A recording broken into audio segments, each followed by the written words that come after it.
도마에게 이르시되 내 손가락을 이리 내밀어 내 손을 보고 내 손을 내밀어 내 옆구리에 넣어보라. 그리하여 믿음 없는 자가 되지 말고 믿는 자가 되라. 아멘. 요한복음에는 믿는다고 하는 단어, 동사가 89번이 나오고 있습니다. 그래서 요한복음 특별히 영생의 복음이다, 믿음의 복음이다, 이렇게 말씀을 하실 수가 있습니다. 그래서 오늘 본문대로 믿는 자가 되라고 하는 말씀으로 함께 은혜를 나누고자 합니다. 예수님이 부활 후에 제자들에게 나타났을 때에 도마는 그 자리에 없었습니다. 제자들은 도마에게 예수님이 다시 살아나셔서 예수님이 우리가 있는 방으로 들어오셨거든, 자네도 거기 있었으면 예수님을 보았을 텐데, 이렇게 도마에게 이야기를 전해 주었지만은 도마는 도무지 믿을 수가 없었습니다. 도마는 말하기를 나는 주님이 다시 살아나셨다는 것을 믿을 수가 없어. 주님의 상처가 난 손의 못자국, 옆구리에 난 창자국에 손을 집어넣지 않고서는 나는 그걸 믿지 못하겠네, 이렇게 대답을 했습니다. 오늘도 도마와 같은 사람들이 많이 있죠. 자신들이 볼 수 없는 것, 계산할 수 없는 것은 어떤 것도 믿지를 않습니다. 우리는 하나님의 존재, 예수님의 부활의 사건은 이론적이거나 철학적으로 증명할 수도 없고 증명할 필요도 없습니다. 성경은 부활의 사건을 통해서 우리에게 말씀해 주고 있습니다.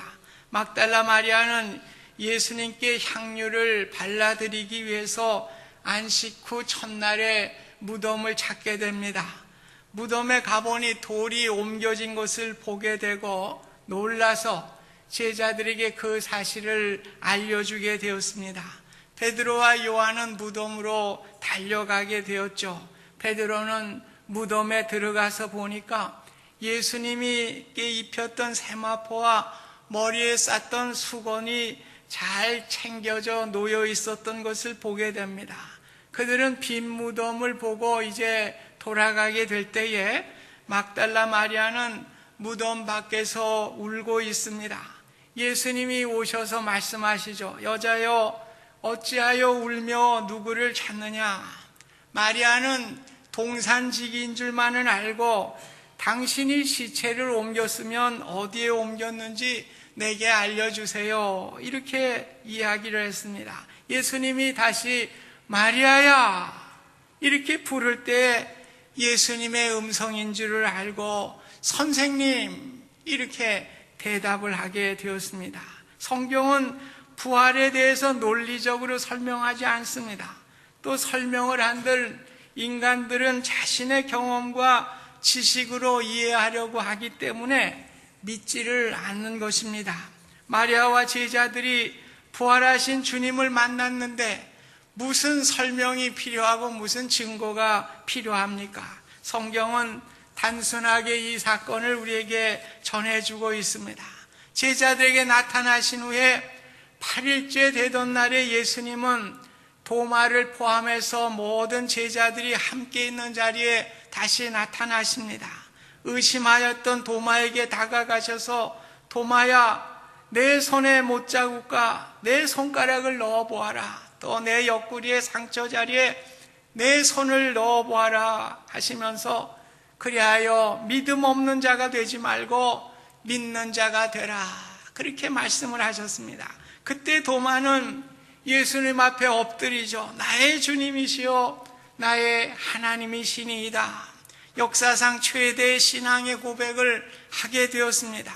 사망과 무덤을 정복하신 주님이 사람일 뿐만이 아니라 하나님 자신인 것을 깨닫게 되고 놀라운 기쁨과 회개를 믿음으로 표현하게 된 것입니다.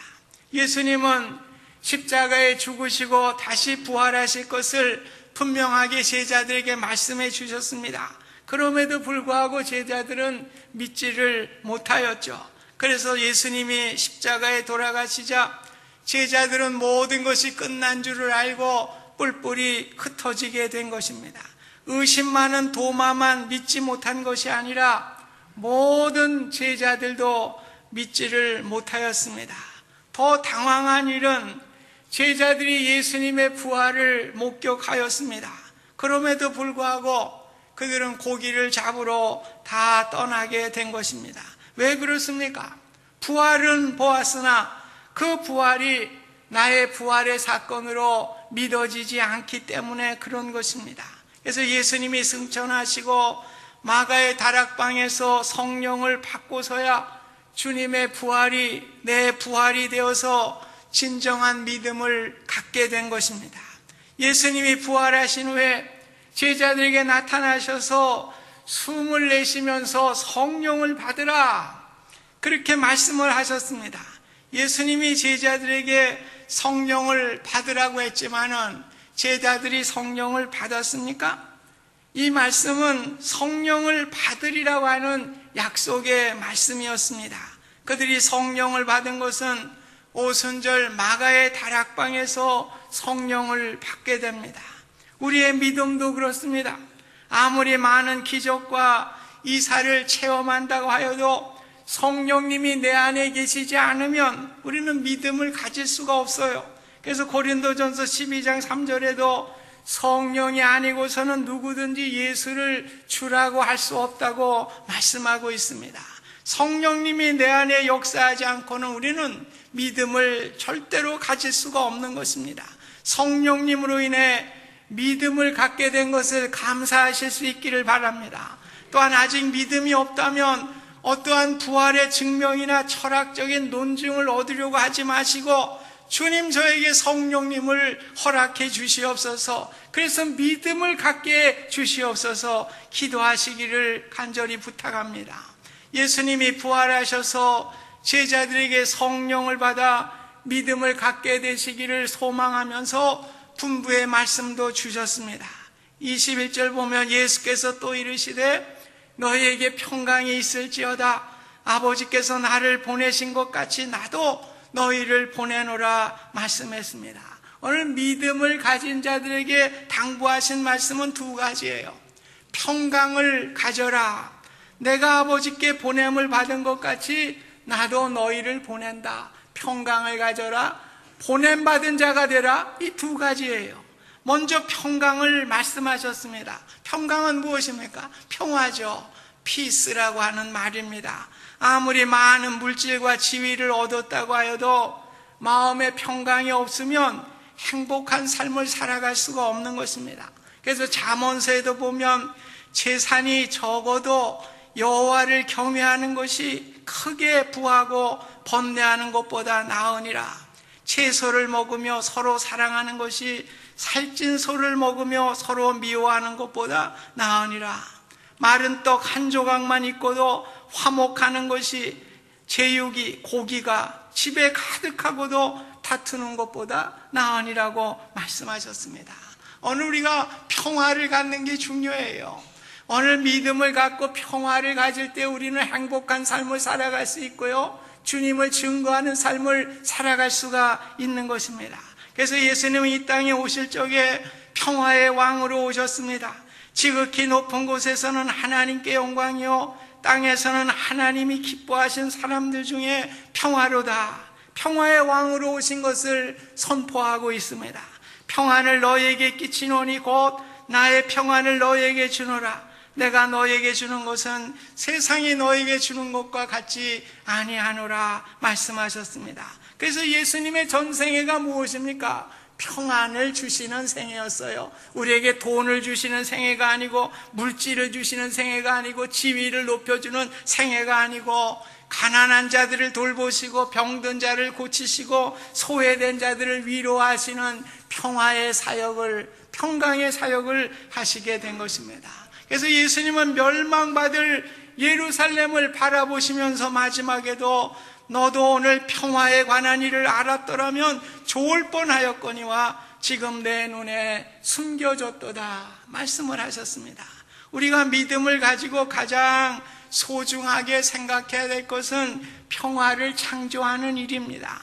가정에서도 교회에서도 내가 속한 사회에서도 평화를 만들고 창조하는 믿음의 사람이 되실 수 있기를 바랍니다. 그래서 예수님은 팔복에서도 화평케 하는 자는 복이 있나니 그들이 하나님의 아들이라 일컬음을 받을 것임이라고 말씀해 주셨습니다. 히브리서에는 모든 사람과 더불어 화평함과 거룩함을 따르라. 이것이 없이는 아무도 주를 보지 못하리라.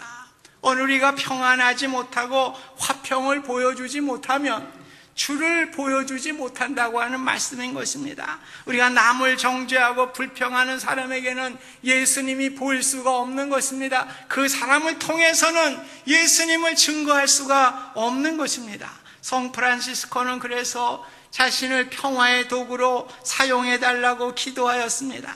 주여 나를 평화의 도구로 써주소서. 미움이 있는 곳에 사랑을, 다툼이 있는 곳에 용서를, 위로받기보다는 위로하고 이해받기보다는 이해하며 사랑받기보다는 사랑하며 자기를 줌으로써 영생을 얻게 하려 함이라. 오늘 믿는 자가 해야 될 일은 평화예요. 평강의 도구로 주님의 영광을 나타내시기를 바랍니다. 오늘 행복한 것은요, 세상의 것이 아닙니다. 오늘 주님이 주시는 평강을 가지고 우리가 살아가고 그 평화의 사명을 감당할 때에 오늘 믿음을 가진 자로서 하나님의 영광을 나타낼 줄로 믿습니다. 두 번째로 우리가 믿는 자가 된다는 것은 하나님께 보냄을 받은 것 같이 우리도 주님께 보냄을 받는 인생으로 살아가는 인생인 것입니다. 우리 가운데 이 땅에 모두가 보냄을 받은 사람들이에요. 저뿐만 아니라 우리 모두가 하나님께 보냄받은 사람들입니다. 그래서 요한복음 1장 6절에 보면 하나님께로 보내심을 받은 사람이 있으니 그의 이름은 요한이라. 요한은 세례 요한입니다. 오늘 보내심을 받은 세례 요한은 400년 동안 하나님의 말씀이 없었어요. 그 말씀이 없는 암흑의 시대에 하나님의 보냄을 받아서 오늘 예수 그리스도를 증거하는 자의 삶을 살게 된 것입니다. 그래서 요한은 자신을 광야의 소리라고 이야기를 했습니다. 이는 자신이 온전히 그리스도를 증거하는 도구라고 하는 표현입니다. 자신은 예수님의 신들매 풀지도 못할 정도로 부족한 자이고 자신은 쇠하여야겠고 오직 주님만이 흥하여야 될 것을 그는 고백하고 있습니다. 오늘 주님께 보내심을 받은 우리는 세례 요한을 본받아 전적으로 나는 숨기고 주님만을 나타내고 주님만을 높여드리는 자가 되므로 하나님의 구원의 사역을 위해서 예수님을 보내신과 같이 우리도 보냄받아 구원의 사명을 감당해야 될 줄로 믿습니다. 오늘은 특별히 96주년을 맞는 3.1절입니다. 3.1운동 당시 우리 인구는 남북한을 합쳐서 2천만 명이었어요. 그 중에 기독교의 인구는 1.2% 정도 되는 24만 명에 불과했습니다. 그러나 3.1운동을 하면서 체포된 기독교인의 숫자는 60%가 넘어섰어요. 이 통계는 민족의 고난을 자기 십자가로 삼고 주님의 사명을 감당하였던 보냄받은 자로 살아갔던 것을 우리에게 보여주고 있습니다. 사실 그 당시에 선교사님들은 정치와 종교는 분리되어야 된다고 가르쳤어요. 그렇기 때문에 기독교인들이 독립운동에 참여하는 일을 만류했습니다. 그럼에도 불구하고 기독교인들이 적극 참여해서 나라의 독립을 위해 싸웠다고 하는 것은 참으로 놀라운 일입니다. 오늘 이것을 왜 그랬을까 원인을 규명해 보니까 1905년에 평양을 중심으로 해서 전국적으로 확산된 사경회의 영향을 받았다고 하는 것입니다. 그 당시에는 기독교인들이 농한기죠. 이제 농사를 한지 겨울철에 이제 교회에서 열립니다. 그럼 교회들이 많지 않으니까 먼 지역에서 이제 그 교회 사경회가 있는 곳으로 이동을 합니다. 그래서 그곳에 모여서 한 주간의 사경회를 하기도 하고 길면은 한 달간을 같이 먹으면서 합숙을 하면서 사경회를 했습니다. 그래서 전기밥솥이 있어요. 뭐가 있어요? 손수 밥을 지을 솥단지를 일일이 챙겨왔어요. 또 식량도 가져오고 반찬도 가져와가지고 사경회가 열리는 경우에 솥단지에 밥을 해 먹으면서 함께 잠을 자면서 예배를 드리고 성경 공부를 하게 된 것입니다. 성경 공부를 통해서 애굽의 노예로 있던 이스라엘 백성들이 모세의 인도함을 통해서 해방을 받게 되는 것을 공부하게 되고요. 다니엘과 에스더와 같이 역사를 배우면서 민족의 문제와 이해를 갖게 되고 새로운 안목을 그들이 갖게 된 것입니다. 그래서 애국심을 갖게 되고 신앙적인 정신과 믿음으로 점점 심화되게 돼서 결국 기독교인들이 3.1운동에 앞장서서 나가게 된 것입니다. 그래서 이 운동이 민족을 구원하고자 하는 믿음의 차원으로 승화되게 된 것이죠. 하나님께 대한 믿음은 민족을 구원하는 길이라고 하는 확신을 가지고 그들이 독립운동에 참여하게 된 것입니다. 오늘을 사는 믿음을 가진 우리도 말씀으로 이 시대를 바라보는 안목이 필요한 줄로 믿습니다. 오늘날 우리의 사슬은 어떤 것입니까? 복음과 멀어져 가는 죄악의 사슬입니다. 점점 죄악의 사슬이 더 우리를 묶어내고 있습니다. 오늘 이 사슬로부터 해방시키려고 하는 노력과 책임이 오늘 저와 여러분들을 보내신 주님의 보냄의 사건이라고 저는 믿습니다. 청교도의 신앙을 바탕으로 시작한 미국이 어떻게 됐습니까? 1962년도 미국은 공립학교에서 기도하는 일을 금하였어요. 1963년도에는 공립학교에서도 성경을 가르쳤거든요. 그러나 63년부터는 성경을 전혀 가르치 못하도록 금지했습니다. 1980년에 와서는 그 학교에 그 10계명의 비가 있었는 그 학교들이 있는데 그걸 다 철수하고 그걸 놓지 못하도록 그렇게 해서 오늘 믿음의 행위를 학교로부터 추방하게 된 것입니다. 오늘 하나님이 짝지어 주신 남자와 여자의 부부의 관계도 말씀을 거역해서 이제는 동성이면 어때? 결혼법이 바뀌어지고 있는 현실입니다. 우리에게 복음을 전해주었고 자랑스러운 전통을 가진 미국 장로교회도 이제 두 사람의 결혼을 인정하는 단계에 오고 있어요. 마틴 로이드 존슨 목사님은 말씀했습니다. 예수 그리스도의 피로 값주고 사신 교회는 빛을 발하지 못하고 능력이 없고 소망이 없고 도움을 주지 못하고 그리고 진정한 그리스도의 사랑을 담대하게 실천하지 못하는 그런 교회가 되었다. 50년 전에 한 얘기예요. 오늘 점점 더 어려워지는 시대에 우리가 살아가고 있습니다. 그러나 하나님은 우리에게 소망을 주시는 분이시죠. 내 이름을 일컫는 내 백성이 그들의 악한 길에서 떠나 스스로 낮추고 기도하여 내 얼굴을 찾으면 내가 하늘에서 듣고 그들의 죄를 사하고 그들의 땅을 고칠지라. 오늘 역대하 7장 14절에 말씀하고 있습니다. 오늘 이 시대에 우리가 해야 될 일은 무엇입니까? 기도하는 일입니다. 하나님께 소원을 가지고 이 민족과 내가 살고 있는 이 땅의 악한 길에서 떠나 영적으로 회복될 수 있도록 하나님 은혜 베풀어 주시고요. 이 땅을 고쳐 주시옵소서. 우리가 기도하는 수밖에 없어요. 또 우리 자녀들을 믿음으로 세워나가는 일입니다. 우리의 사명은 나의 자녀들이 주님의 마음을 보게 하고 그 마음을 받게 하고 그 삶으로 살아갈 수 있도록 기도하고 힘쓰는 일밖에 없어요. 여러분들이 물을 거예요. 당신 아들들은, 우리 아들들 볼 때마다 두 아들이지만 한심해요. 네, 한심합니다. 그러나 저는 기도하죠. 부족하고 연약하지만 기도할 수밖에 없어요. 내가 무슨 힘이 있습니까? 뭐가 있습니까? 오직 기도할 수밖에 없어요. 하나님의 능력으로 믿음의 사람으로 세워 주시옵소서. 기도할 수밖에 없는 것입니다. 오늘 자녀들을 감동시키는 일은 주님의 마음으로 사랑하며 기도하며 우리가 신앙의 롤 모델이 되는 것밖에는 없습니다. 부모님들이 예배와 기도의 모습을 통해서 자녀들에게 모델이 되실 수 있기를 바랍니다. 믿음으로 자녀들을 세워주실 수 있기를 바랍니다. 우리가 살고 있는 이 땅이 이제는 더 이상 선교 샌딩, 미션 샌딩 국가가 아니에요. 이제 이곳이 선교지란 말입니다.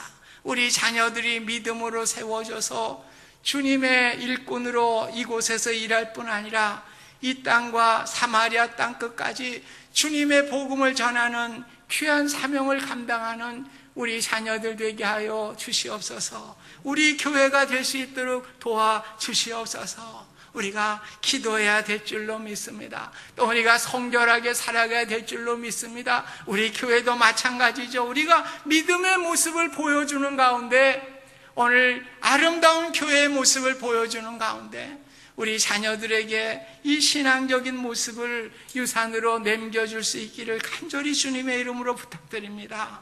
오늘 믿음의 기적으로 우리가 거저되는 게 아니죠. 성령으로 되는 거예요. 오늘 성령을 주셔서 믿음을 갖게 해주신 하나님께 우리가 감사를 드리기 바랍니다. 믿음으로 우리에게 영원한 생명을 주셨습니다. 그래서 요한복음의 기록의 목적을 31절에 말씀하죠. 오직 이것을 기록하면 너희로 예수께서 하나님의 아들 그리스도이심을 믿게 하려 하며 또 너희로 믿고 그 이름을 힘입어 생명을 얻게 하려 함이라. 오늘 우리가 담대할 수 있는 게 어디 있습니까? 오늘 부활의 신앙이거든요. 오늘 부활의 신앙을 가지고 잠시 살아가는 이 땅에 우리의 목적이 아니요, 영원한 천국에서 우리가 살아가는 영원한 생명, 그 생명을 우리가 생각할 때 우리가 이 땅에서 믿음으로 살아갈 수 있는 능력과 힘을 얻을 줄 믿습니다. 도마는 부활의 신앙을 이제 갖게 됐죠. 성령을 받게 되고 그는 땅끝까지 복음을 전하라고 하는 주님의 말씀을 순종해서 인도 지역으로 갔다고 그렇게 말씀을 합니다. 그래서 지금도 성 토마스 교회, 이 도마의 교회가 그곳에 세워진 것을 저는 가보진 않았지만요, 사진으로 보게 됐습니다. 네, 사실은 도마도 마찬가지예요. 그곳에는 불교, 브라함교가 너무나 강성했기 때문에 그 복음을 잘 전할 수가 없었어요. 그래서 제가 그 사진들을 이렇게 역사적인 사례도 보면서 그 도마가 전도했다고 하는, 복음을 전했다는 그 교회가 말이죠, 기도를 얼마나 했는데 지금도 그걸 보관하고 있어요. 그래서 그 바위가요, 이 기도를, 이 바위가 다 파져 있어요. 손자국이 2개가 다 이렇게 나 있어요. 지금 그곳이 여러분 뭐 아마 인터넷 들어가면 도마의 기도 돌 하면 아마 나올 거예요. 얼마나, 그래요. 하나님이 하시는 거죠. 내가 무슨 뭐 이렇게 전한다고 되는 것도 아니에요. 하나님께 기도하고 복음을 전할 수 없으니까. 오늘 그곳에 운막과 같은 곳에 지금은 이제 기념교회가 세워졌습니다만, 거기에서 이 바위에 말해요, 골이 날 정도로 기도하는 가운데 오늘 인도에 하나님의 복음의 역사가 이루어진 줄로 믿습니다. 그래서요, 브라함교도들이 얼마나 그 미웠는지 도마를 잡으려고 다니다가 말이에요, 도망가다가 그만 그 창을 던졌대요. 그 창에 맞아서 도마가 순교했다고 전해지고 있습니다. 오늘 우리는 왜 그렇습니까? 오늘 영원한 복음, 부활의 복음, 영원한 생명을 우리에게 주셨기 때문에 오늘 도마는 자기의 생명을 다해서 주님의 복음을 위해서 순교하는 자리에까지 이르게 된 줄로 믿습니다. 오늘 참된 믿음으로 사는 자는 영원한 하나님의 상급을 바라보며 사는 사람들입니다. 그래서 우리는 성령을 받고 성령 충만하여 믿는 자가 될 뿐만 아니라 오늘 주님의 말씀과 같이 평화를 전할 수 있는 귀한 은혜가 있기를 바랍니다. 또한 우리를 통해서 이 시대의 불신의 땅을 고침받도록 우리 자녀들이 이 땅에서 믿음의 자녀들로 세워져서 복음의 사명을 감당할 수 있도록 기도하며 모범으로 나아갈 수 있기를 바랍니다. 저와 여러분의 힘으로는 아무것도 할 수 없어요. 기도할 때 하나님의 능력으로 우리는 그것을 감당할 수가 있는 것입니다. 그래서 그 일을 위해서 우리가 기도하시고요, 예배하며 우리가 자녀들에게 모범을 보이시기를 바랍니다. 주님 앞에 설 때에 칭찬받는 우리 모두가 되고 우리 교회가 될 수 있기를 주님의 이름으로 축원드립니다. 고마우신 하나님, 우리에게 성령을 주셔서 구원을 알게 하시고 믿음을 갖게 하시고 영원한 천국을 가지고 살아가는 부활의 신앙을 주신 것을 감사드립니다. 여기에 만족하지 않게 하여 주시고 우리로 하여금 평화의 복음을 전해서 주님을 증거하게 하여 주시고 보냄받은 자로서 우리가 이 땅을 고치기 위해서 우리 자녀들을 위해서 기도하는 우리가 되게 하시고 교회가 되게 하여 주셔서 이 땅에 하나님의 전도의 사명, 복음의 사명을 감당하는 우리 모두가 또 이 교회가 될 수 있도록 하나님 축복하여 주시옵소서. 예수님의 이름으로 기도하옵나이다. 아멘.